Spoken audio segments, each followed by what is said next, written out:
मान लीजिए बात, कोई भी व्याधि रोग तुम्हें परास्त नहीं कर सकता। होगा नहीं, हम नहीं कह रहे, परास्त नहीं कर सकता। अरे ये धर्म अर्थ काम मोक्ष सब तुम्हारे चरणों में लुटेगा। बड़ी सार बात है कि कभी अकाल मृत्यु नहीं हो सकती। मान लीजिए बात। अगर आप अपने रोगों को दूर करके अपने घर में सुख संपत्ति चाहते हैं तो श्री गुरु जी का ये प्रवचन आपको जरूर सुनना चाहिए। श्री गुरु जी ने इसमें भगवान श्री कृष्ण के दिव्य चरणामृत और वृंदावन की रज की शक्ति को समझाया है कि किस तरह इसके सही इस्तेमाल से सेहत और धन वैभव दोनों की प्राप्ति हो सकती है। तो कैसे करें इनका सही प्रयोग, जानिए इस सुंदर प्रवचन में। राधे राधे। अरे ये धर्म अर्थ काम मोक्ष सब तुम्हारे चरणों में लुटेगा यदि हरि मुस्कुरा दिए, हरि प्रसन्न हो गए। बहुत ध्यान से सुनना। कह रहे कि भगवत प्राप्ति या भगवत प्रसन्नता के लिए ये जो हम कह रहे हैं उसे स्वीकार कर लो, सब ठीक हो जाएगा। प्रभु श्री हरि का रोज चरणामृत सेवन करो, बड़ी सार बात है। अकाल मृत्यु हरणम सर्वव्याधि विनाशनम श्री कृष्ण पादोदकम पीत्वा पुनर्जन्म न विद्यते। सबके पास चरणामृत होना चाहिए, रोज चरणामृत नियम से। ये हमारा जीवन है। चरणामृत में पैसा नहीं लगता।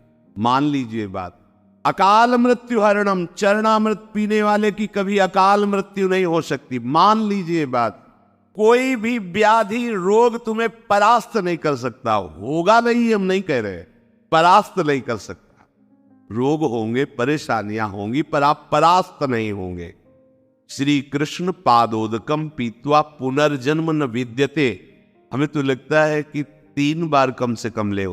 औषधि है, पास रखो, छोटे से उसमें एक ढक्कन डाल लिया, सुबह उठते ही कुल्ला करने की जरूरत नहीं, सिराने रखा है। अगर वृंदावन की रज तुम्हारे सिराने रखी है तो बुद्धि तुम्हारी माया से ग्रसित नहीं होगी। पहले उठो, जे भी आंख खुले तो सबसे पहला कार्य चरणामृत मुख में डालो, फिर जल आदि पी के फिर अपनी दिनचर्या में चलो। दोपहर में फिर शयन एक ढक्कन चरणामृत विश्राम।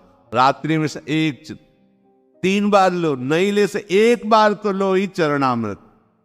आज से नियम बना लो कि रुपया रखना जेब में भूल जाओ, भले अगर कहीं बाहर जा रहे हो, पर चरणामृत तो वृंदावन की रज मत छोड़ना, पास रखना।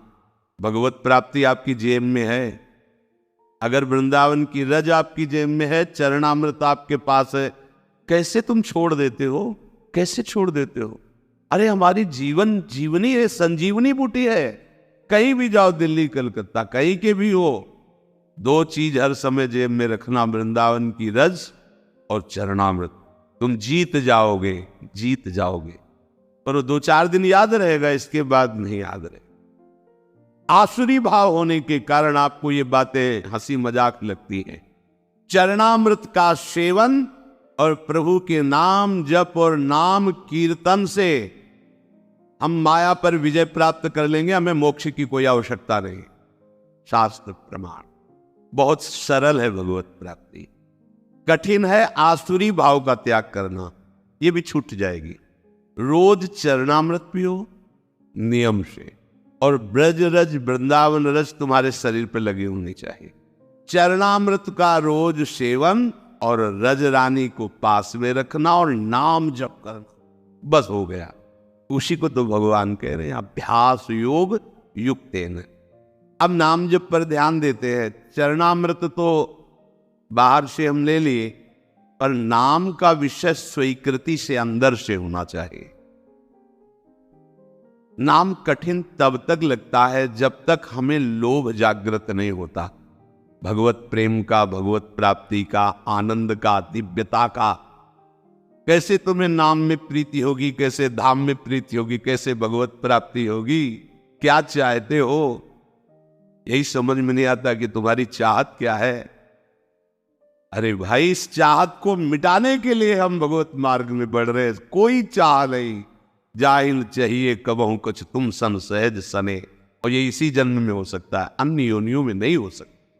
कल एक उपासक, इसलिए उपासक शब्द लगा देते हैं कि अब जब तिलक लगाए हो, कंठी बांधे हो, तो हम तो उपासक ही कहेंगे आप जो हो। अरे 20 साल से भजन कर रहे हैं, हमें तो कुछ, हमें गुस्सा लगती है। हमारे ने प्रभु की तुम उपासना का भजन का अपमान मत कीजिए। 20 साल चलनी में गैया दुहे, दोष दैव को दे। कैसी कैसी तुम्हारी बुद्धि, काल ही कर्म ही ईश्वर ही मिथ्या दोष लगाए। 20 साल भजन, अरे हम कहें बिल्कुल भजन की आवश्यकता नहीं। अगर आप अपने आप में स्थित हो जाओ तो आपका स्वरूप ही परमात्मा स्वरूप है, क्या किसका भजन करना। 3.5 हाथ के शरीर में तुम रह रहे हो, अपने को नहीं जान रहे, दोष दे रहे हो भगवान को। बिल्कुल भजन की आवश्यकता है, क्योंकि आपका स्वरूप ही परमात्मा आनंद है, आपका स्वरूप ही आत्मा में। लौट अपनी तरफ, बड़ा ज्ञानी बनता है, बड़ा प्रयत्नशील बनता है, तो 8 त्रिगुण शरीर से अपने स्वरूप में कोई भजन की आवश्यकता नहीं। तभी तो कहा बोधजन्य को किसी भजन वृत्ति की जरूरत है क्या। तो आ संबंध में संबंध की हो, स्त्री पुत्र परिवार देह भोग ममता, तो फिर क्रिया में सही चल। क्रियाएं हो रही अशुद्ध अधर्म आचरण, जहां जैसी वृत्ति गई, जहां जैसी, तो भी कुछ हाथ में है नहीं हो, आप दोष दे रहे हो भजन का। 20 वर्ष हो गए भजन करते, और अनुभव में तुम्हें कुछ नहीं आया। मेरी समझ में नहीं आता। मेरी समझ में इसलिए नहीं आता कि उससे बात करो जिसने कभी भजन किया ना हो, तो तुम्हें कहेगा ऐसा। यहाँ जीवन ही भजन है, यहाँ आहार ही भजन है, कैसे तुम्हें बताएं, श्वास ही भजन है। तो अपनी कमी को देखो। तुम्हारी जबान में पित्त बढ़ने के कारण करुआहट है, तो तुम्हें मिश्री भी कड़वी लगती है, तो पित्त का समन भी वो मिश्री ही कर देगी, पर नियम से पाते रहो। 20 साल नाम जप, कैसी बात कर दी। 20 साल, अरे 1-2 साल भूत प्रेत के मंत्र जप कर लो तो सिद्ध हो जाओगे। वो भूत तुम्हारे पीछे टहलेगा। और पंचभूतों की रचना करने वाला ईश्वर 20 साल से तुम जप कर रहे हो, तुम्हारी समझ में नहीं आया। तुम्हें गुरु नहीं मिला, तुम्हें मार्ग नहीं मिला, तुम मनमानी आचरण करते हो, भगवत विरुद्ध आचरण करते हो। 2-4 माला घुमा लेते होगे तो समझते हो 20 साल से भजन कर रहे हैं। भजन को आप कलंकित मत कीजिए, भजन ऐसी वस्तु नहीं। फिर भी कहते तुम्हारा परम कल्याण होगा अगर 2-4 माला भी कर रहे हो, आज नहीं तो कल समझ में आ जाएगा। अभ्यास भजन का जो श्री भगवान कह रहे हैं, आप अपनी जिह्वा से तो नाम का जप कर रहे हो और इंद्रियों से अधर्माचरण कर रहे हो, कैसे तुम्हें अनुभव में आ जाएगा। पूरे घड़े में एक छेद कहीं कर दो, वो कभी नहीं भरेगा, कभी नहीं भरेगा। अगर आप भजन का आनंद लेना चाहते हैं तो फिर वही बात आ गई, आसुरी भाव को छोड़िए, गंदी बात को छोड़िए। जो अधर्माचरण करते हुए भजन की सिद्धि प्राप्त करना चाहता है, या तो वो मूर्ख है और या तो माया के द्वारा ठगा गया। आसुरी भाव त्यागे बिना आप भगवदानंद की तरफ नहीं बढ़ सकते। देख लो न, करके देख लो। अपने लोग सोचते हैं पापाचरण करेंगे, नाम में बड़ी सामर्थ्य, पाप नष्ट कर देगा। पर तुम ये डबल पापाचरण कर रहे हो। एक तो मनमानी अधर्माचरण कर रहे हो, दूसरे ब्रह्मास्त्र का प्रयोग मच्छर मारने के लिए कर रहे हो। ये नामापराध भी तुम्हारे ऊपर लागू हो जाएगा। अरे जिससे छूटने के लिए हम कोशिश करें उसी को तुम पकड़े हुए हो। क्या है? अज्ञान वृत्ति है। अभ्यास कौन सा कर रहे हो तुम? नाम इधर चल रहा, विषय चिंतन उधर चल रहा, भोग क्रियाओं का सुख ले रहे हो और ऐसे चल माला ऐसे घूम रहा है। कहां हो तुम? अंगुली में माला घुमाने से भगवत प्राप्ति नहीं होती। चिंतन तुम्हारा कहां चल रहा है? चिंतन कहां चल रहा है? जबान से व्यर्थ की बातें करते हो, झूठ बोलते हो, निंदा करते हो, प्रपंच करते हो, नाम सिद्ध हो जाएगा। नाम का आनंद तुम्हें, नाम दाता, नाम जापक, इनके अपराध कर रहे हो। नाम दाता की निंदा, नाम जापकों की निंदा, तुम्हें नाम सिद्ध हो जाएगा, नाम का लाभ प्राप्त हो जाएगा। इसीलिए तो गुरु मेहरबान तो चेला पहलवान। यहां दंड बैठक वाली पहलवानी नहीं है, यहां यही पहलवानी, युक्ति से मुक्ति। बात तो कहां भागेगा? मन नहीं लगता।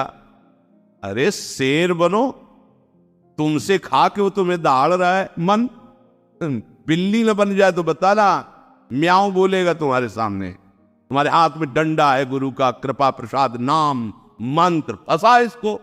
नाम जप में कोई श्रम नहीं है, बस लोभ जगना चाहिए, नाम का लोभ जग जाए। पूज्य श्री गुरु जी के इस सुंदर प्रवचन से अवश्य ही आपको अपार आनंद मिला होगा।